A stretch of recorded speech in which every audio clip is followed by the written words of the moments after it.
So, guys, tomorrow will mark week 14. So, I want to look back at our draft class, see where our rookies kind of are sitting at this moment in time, and what we can expect moving forward. Because, let's be honest, over the next 4 weeks, we're going to see actually 5 weeks, 5 games total. We're going to see a lot more from these rookies. Now, so far, let's talk about a first round draft pick, Myles Murphy. And when you see all the red in this year so far, it's not really a positive thing. Especially with the fact he's only played 175 out of 795 defensive snaps. He started off the year not pretty okay, I'd say, kind of down below 63, 63, 64, kind of okay. He's serviceable. Then week 4, absolutely fell off versus the Titans. Week 5, picked it back up to being serviceable. Week 6, absolutely nothing burger. Week 7, bye week. Week 8, again, versus 49ers, he was somewhat serviceable, almost a nothing burger. Then 3 awful weeks, and then week 12 versus the Bills, 72.8, best of the year. And then fell off yet again last week versus the Jags. And actually, no, sorry. Week 12 was the Steelers game. Versus the Steelers, he did amazing, and then he fell off again versus the Jaguars. He's going to still take some time to develop, man. And it's really sad when you look at the fact that, like, our first round draft pick, right? He's supposed to be the most polished, the most ready to go. We didn't take a tackle who was a raw talent out of college. We took a pass rusher from Clemson who is supposed to be polished and ready to go and be very versatile in different defensive sets. So far, he hasn't worked out. Now, again, like I said, he's not a bust. I want to say this right now. Myles Murphy is not a bust. He's going to need some time to develop, okay? It's not going to be an overnight process with him. He might take, the rest of this year and maybe middle next year before he becomes, what we actually need him to become. I think he will be fine in the end. I think he'll be a perfectly okay draft pick. But in the end, it's definitely concerning that we haven't seen really much progression of him this whole entire year so far. We have seen, I know again, he has only played 1/3 of the snaps, but we really have seen a kind of like this, and then it goes down, then it goes back up, then it goes down, then it goes back up, then it goes straight down the hill, and then goes right back up, and then back down again. So that's been interesting. Second round draft pick, DJ Turner. 580 out of 795 snaps. He has played the most snaps of any player we have from this draft class. Now, the reason why, other than Brad Robbins, who's played 100%, but that's because he's a punter. DJ Turner has been an absolute doll for us. He came into a situation that was not very fun. Cheeto started off the year with injury, so he had to be the guy to, rotate with Cheeto over and over and over again. Played a lot of dominant teams early in the year, so he had to be that guy to really step in and be that cornerback 1, cornerback 2 for us. And then, of course, throughout the year, he's been having to kind of fill in that role with now Cam Taylor-Britt out. He's a rookie, okay? He's not going to be perfect. The reason why he was a second-round pick, and actually the end of the second round, not even the early second-round pick, is because, again, he's not the guy who's going to be a cornerback 1. We kind of forced him in that position to be a cornerback 1. And, he has definitely struggled in certain games, but you can see that there's a lot of green here. And for being a late second round pick, you really do not expect too much from a late second round corner. You expect them to be serviceable, but you expect them to have to grow over time and get better and learn your system. I mean, for a guy who really got thrown straight into the wolves and said, hey, listen, bro, we need you to be the best you can be, he's pretty damn good. He's been pretty damn good. Week 1, 68.2. Obviously, week 2 versus the Ravens kind of fell off a little bit. Then, really good versus the Rams. Iffy against the Titans. Great against the Cardinals. And then really bad versus the Seahawks. Picked it back up in week 8. Dropped it in week 9. Picked it back up in week 10. Dropped it in week 11. Crazy great performance in week 12, and then dropped it again in week 13. Now, our best draft pick so far is Jordan Battle. And it's not really close. Jordan Battle started off the season not getting any snaps at all. He was a backup for Nick Scott, and it looked like he was just going to be Nick Scott's backup, as it was being Nick Scott and Dax Hill's job. Then after, I believe it was, week 8, I want to say, Lou decided that, you know what, we can't keep Jordan Battle off the field because it's a liability to keep him off the field. Nick Scott, we kind of realized more and more, he's not the guy. And he was never supposed to be the guy. Nick Scott was always supposed to be the rotational piece. He was always supposed to be the bridge safety to a newer, better safety that we would draft. And that's exactly what Jordan Battle was. And Jordan Battle has become. Jordan Battle came from Alabama, a winning college that is known for great defense. And that's exactly what he has given us so far joining our squad.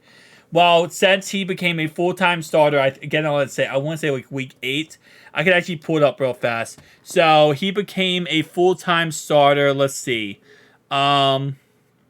Week 11. Sorry, my bad. So week 11, he became a full-time starter. Week 11, 12, and 13. That's when he became full-time.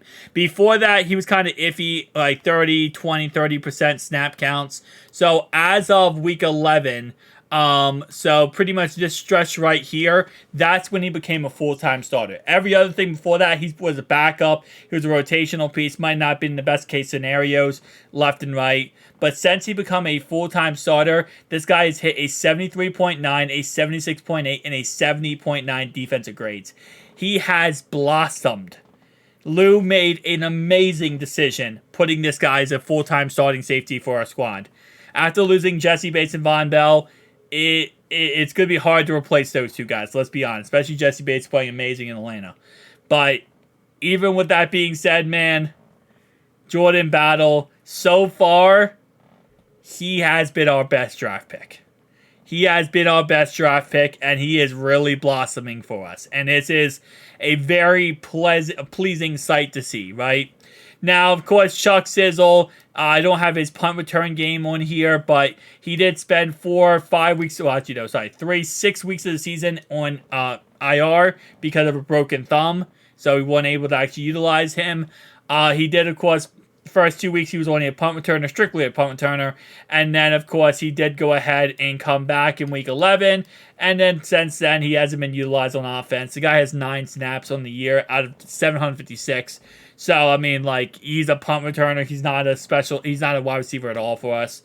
There's not really anything to kind of break down there. For a punt returner, he's okay. He's a pretty good punt returner. Chase Brown, the guy that we drafted in the 5th round here and was supposed to be the replacement for Samaj P. Ryan. Now, sadly, most of the season, we didn't utilize him at all.